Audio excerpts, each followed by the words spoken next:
terima KJP, KJMU, biar apa itu? Biar bisa belajar, biar sekolahnya, lihat nih, terbaca nih kan, pendidikan tuntas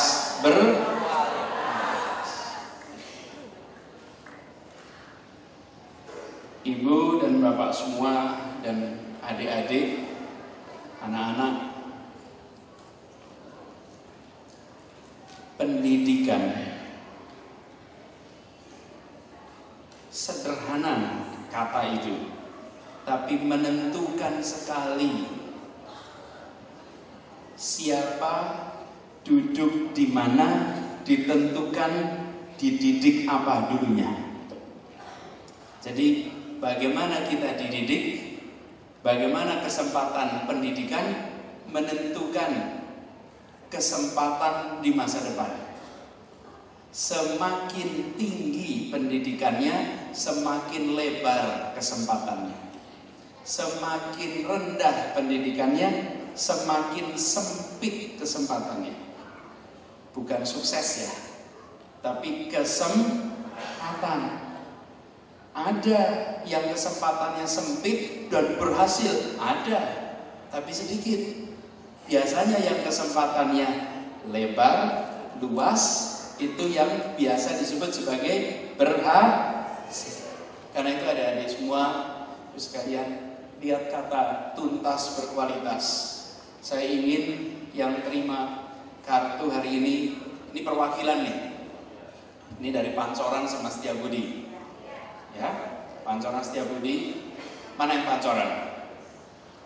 Pancoran Setiabudi. Nah, ini tetangga kita soalnya di sini ya. Tetangga. Artinya, Bapak Ibu, anak-anak semua belajar dengan serius sampai tuntas. Sampai tuntas. Bagian dari ibu, bapak, dan anak-anak adalah memastikan proses belajar berjalan baik. Bagian kami memastikan bantuan biaya pendidikan tersedia untuk anak-anak kita. Kita kerjasama di situ. Kami membantu menyiapkan biayanya, bapak ibu memastikan anak sekolah dan kuliah dengan baik. Kita bagi-bagi tugas. Jangan sampai begini, saya mau kuliah, saya mau belajar, tapi biaya tidak ada. Tapi jangan sampai begini, biayanya ada, kartunya ada, tapi belajarnya tidak rajin, tidak tuntas. Kita kerjasama. Dan Bapak sekalian, hari ini menerima beasiswa, hari ini menerima bantuan pendidikan. Insya Allah di masa depan ibu bapak akan memiliki anak-anak yang bisa memberikan bantuan pendidikan untuk anak-anak yang lain. Nah,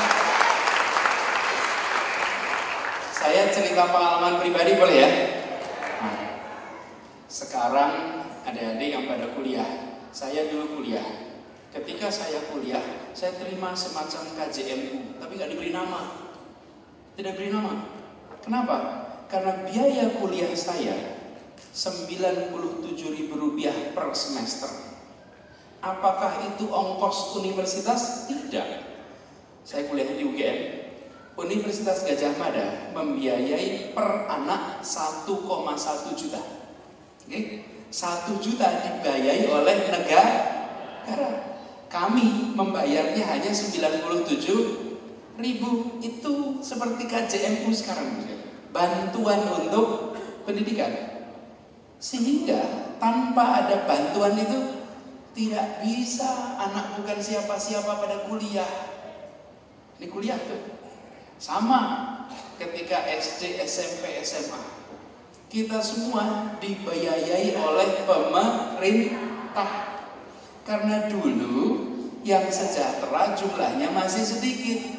Sekarang alhamdulillah sebagian dari yang dulu dididik bukan anak siapa-siapa, karena sekolah sekarang sejahtera sudah bisa membiayai sendiri. Tapi ada yang belum, betul tidak? Yang belum, kita bantu lewat kartu Jakarta Pintar KJMU. Tujuannya tuntas, berkualitas, dan insya Allah nantinya gantian anak-anak semua yang membagikan beasiswa untuk adik-adiknya nanti. Ya, saya ini, Bos sekalian, saya ini produk pendidikan Indonesia 100%. SD-nya pemerintah, saya SD negeri, TK, SMP negeri, SMA negeri, kuliah negeri. Ini produk kurikulum Indonesia total. Saya sekolahnya di sini, baru meneruskan nanti S2, S3 saya di luar negeri. Artinya Bapak sekalian, saya memberikan contoh pribadi saya saja. Ketika kita dapat kesempatan itu seperti dinaikkan eskalator, bukan pribadi hebat, bukan. Ini karena diberi kesempatan pendidikan. Yang tidak dapat kesempatan pendidikan tidak mendapatkan peluang yang terbuka lebar. Kita bersyukur, tapi cara kita bersyukur ada dengan memastikan bahwa anak-anak kita bisa belajar. Karena itu saya ingin minta pada ibu-ibu semua, bapak-bapak semuanya, saya sering mengatakan begini, lokasi lahir boleh di mana saja, tapi lokasi mimpi harus di langit yang paling tinggi. Taruh paling tinggi. Anak-anak semua taruh mimpinya tinggi. Buat anak-anak semuanya, terima kartu, alhamdulillah. Tapi yang lebih penting, Anda punya cita-cita, Anda punya keinginan. Buat adik-adik semuanya, peristiwa penerimaan kartu ini jangan dianggap enteng. Pendidikan jangan dianggap enteng. Tuliskan mimpi Anda. Apalagi yang sudah kuliah. Kalau udah kuliah, hati-hati tuh. Hati-hati kalau udah kuliah. Kalau masih SD, SMP, SMA itu enak. Kenapa? Lulus SD, insya Allah ke SMP. Betul kan? Lulus SMP, SMA. Lulus SMA, kuliah. Lulus kuliah? Nah, bingung tuh kemana coba? Betul kan? Kalau SD masih ada pilihannya 1, 2, 3, 4 SMP-nya. Lulus SMP, milih tuh SMA mana atau SMK mana. Sudah SMA, milih kampus mana. Begitu selesai, kalau yang SD, SMP, SMA itu namanya multiple choice, pilihan ganda. Anda tinggal pilih. Oke? Tapi kalau lulus universitas, itu essay, pertanyaan terbuka. Anda harus menulis sendiri. Hati-hati, tidak bisa minta tolong pada waktu, dan tidak ada batas waktu. Pendaftaran SMP jelas, pendaftaran SMA jelas, pendaftaran kuliah jelas. Lulus kuliah pendaftaran gak jelas. Karena itu Anda siap dari sekarang. Karena kita ingin nanti bisa menceritakan setiap penerima KJMU adalah anak-anak yang mempersiapkan masa depan dengan baik. Anak-anak yang nanti memberi manfaat yang sebesar-besarnya pada masyarakat. Dan itu artinya siap-siap dari sekarang. Adik-adik harus ingat, terutama penerima KJMU, yang dititipkan kepada Anda adalah bantuan dana dari pembayar pajak di Jakarta. Mereka menitipkan pada Anda supaya Anda menjadi pribadi yang memberi manfaat bagi masyarakat. Jadi terima ini sebagai tanggung jawab, bahwa saya mendapat tanggung jawab dari warga Jakarta untuk belajar, untuk nanti berkarya. Ini bukan sekedar charity, bukan. Ini titipan amanah. Amanahnya adalah untuk belajar. Pegang itu dengan baik. Nah, bagi penerima KJP, bukan anak-anaknya, bapak ibunya nih. Bapak ibunya, jagain anak-anak biar semangat belajar. Ibu-ibu, tungguin anak-anak belajar. Pastikan mereka belajar. Biasakan mereka mengerjakan hal-hal yang baik. Dan ibu-ibu semua, tidak harus menjadi orang berpendidikan tinggi untuk menjadi orang tua yang mendidik dengan baik. Saya ulang, tidak harus pendidikannya tinggi untuk menjadi orang tua yang mendidik dengan baik. Tidak harus. Saya beri contoh ibu bapak. Satu ketika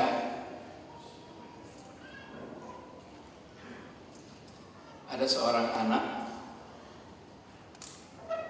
berprestasi Olimpiade Sains bidang fisika, lalu menjadi mahasiswa, diterima di ITB. Ketika kuliah di ITB itu luar biasa sukses. Jadi saya ketemu sama dia, saya tanya, asalnya dari Madura anak ini. Saya tanya dari Madura. Terus, dulu kamu belajarnya bagaimana? Dia bilang, belajarnya gimana ya? Saya itu sebetulnya tidak ada belajar khusus. Saya tanya kegiatannya apa? SD, SMP, SMA. Setiap subuh bangun bersama bapak ibunya, sholat sama-sama, lalu menyiapkan dagangan ibunya. Setiap pagi mengantar dagangan ibunya ke pasar. Sebelum sekolah, menyiapkan semuanya di pasar. Begitu ibunya siap untuk dagang di pasar, baru dia berangkat ke sekolah. Ibunya tidak bisa baca tulis. Tidak bisa baca tulis. Dan ketika dia ditanya siapa pendidik yang paling penting, yang paling berasa manfaat, dia bilang ibunya yang tidak bisa baca tulis. Tapi apa yang dikerjakan? Selesai sekolah, anak itu ke pasar lagi, menemani ibunya dagang, menemani ibunya berkemas untuk kembali, lalu menyiapkan dagangannya besok lagi. Terus sekalian, kita nanti melihatnya, wah orang menderita. Bukan, ini anak ini lagi diajari sama ibu-ibunya. Apa sih? Diajari disiplin mengelola multiple task. Pekerjaannya banyak, bukan hanya sekolah. Sambil ngurusin pekerjaan, sambil ngurusin di rumah, sambil ngurusin di pasar, sambil mendampingi, dibiasakan kerja pagi, waktunya terbatas. Itu semua proses pembelajaran. Bukan bicara tentang menderita, bukan.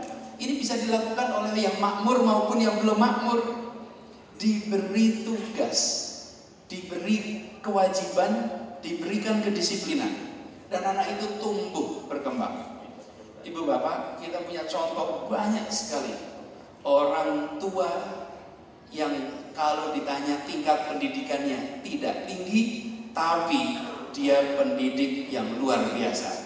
Bapak ibu, para penerima KJP harus menjadi orang tua pendidik yang hebat bagi anak-anak. Harus. Kalau perlu nanti Dinas Pendidikan bicara dengan Dikbud. Di sana ada namanya Direktorat Pembinaan Pendidikan Keluarga. Waktu itu saya membuat direktorat itu karena orang tua itu pendidik terpenting, pendidik pertama, tapi juga pendidik paling tidak tersiapkan. Paling tidak siap itu orang tua. Kalau guru ada sekolahnya, kepala sekolah ada diklatnya. Kalau orang tua, saya terima nikahnya bukan jaminan bisa mendidik. Betul tidak? Ya, itu hanya mengatakan pindah tanggung jawab. Jadi Bapak sekalian, saya ingin Bapak Ibu menyadari itu, disiplinkan anak-anak itu terutama untuk belajar. Hari ini banyak yang sudah mainan HP. Tidak usah ditutup, tapi diatur. Televisi, begitu. Televisi juga diatur, diberi jamnya. Apa yang ditonton. Kita ini sering Bapak Ibu kalau lihat televisi, saya sering sekali masuk ke rumah banyak masyarakat, TV tidak ditonton tapi nyala terus. Sering tidak tuh? Nyala terus, padahal nggak ditonton. Pokoknya ada suara gitu enak gitu kelihatannya.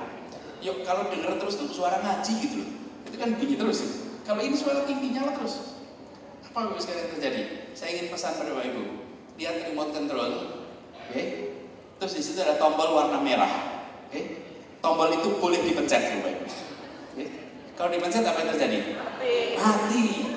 Kita itu sering kalau acaranya jelek gonta-ganti channel, terus pilih yang paling buruk di antara yang buruk. Pilih, pokoknya ada satu tidak boleh matikan. Belajar, terutama malam. Lalu biasakan anak-anak punya kebiasaan-kebiasaan yang baik. Jadi pesan saya bagi yang mahasiswa, Anda bersiap, tulis rencana hidup Anda. Bagi yang anak-anak penerima KJP, saya titip pada orang tuanya. tolong dijaga. Lalu ini uangnya Bapak Ibu, pastikan dipakai untuk pendidikan. Ada nggak yang dipakai untuk yang lain?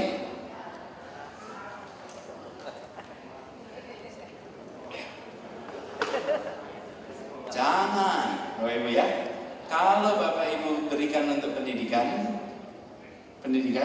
nanti dirasakan manfaatnya di masa depan. Pasti, insya Allah. Ada yang menyebut pendidikan itu mahal. Saya bilang iya, pendidikan itu mahal. Tapi kebodohan itu jauh lebih mahal lagi, Bapak Ibu. Jauh lebih mahal lagi. Ongkosnya bagi masyarakat jauh lebih mahal lagi. Karena itu dorong anak-anak untuk belajar dan keras. Bapak Ibu semua yang saya hormati, itu adalah harapan. Itu adalah titipan amanat yang saya teruskan. Ini adalah dari negara, harapan dari masyarakat Jakarta. Dan buat adik-adik, terutama yang mahasiswa, betul-betul pegang amanat ini. Jadi mahasiswa jangan hanya di ruang kelas aktif, tapi di luar kelas juga aktif. Penerima KJMU insya Allah jadi pemimpin-pemimpin di masa depan.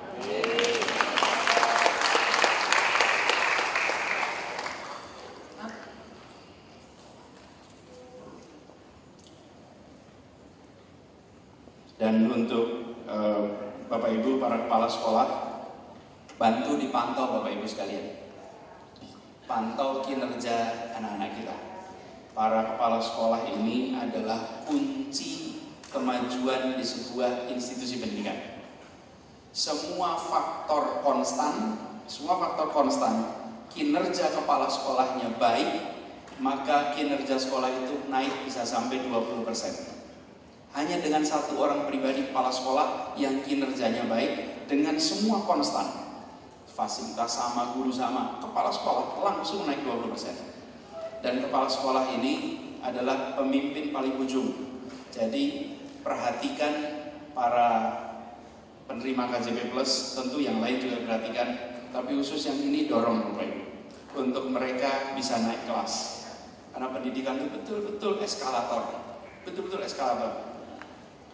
Kami meyakini bila para kepala sekolah ini memimpin dengan baik, efeknya akan dahsyat. Yang ada di sini jumlahnya belum banyak, karena ini hanya dua kecamatan. Tapi saya pesan kepada Dinas Pendidikan nanti terus dorong pengembangan kemampuan kepala sekolah untuk belajar terus. Bapak Ibu, jadi pemimpin itu tidak pernah berhenti belajar. Kalau ada yang merasa sudah jadi pemimpin berhenti belajar, berarti sesungguhnya dia sudah berhenti jadi pemimpin. Karena pemimpin itu pasti belajar terus menerus, tidak mungkin selesai belajar. Apapun tiap hari belajar. Justru kalau kita mau belajar, kita akan terus menerus bisa memberikan rasa manfaat bagi semuanya. Demikian Bapak sekalian yang bisa saya sampaikan. Sekali lagi selamat kepada para penerima KJP Plus dan KJMU, dan terima kasih kepada seluruh jajaran di Dinas Pendidikan yang memberikan sambutan tadi, Pak Kepala Dinas, Pak PLT, tapi yang bekerja ada ratusan di belakang itu. Kita beri tepuk tangan untuk mereka yang bekerja di belakang itu.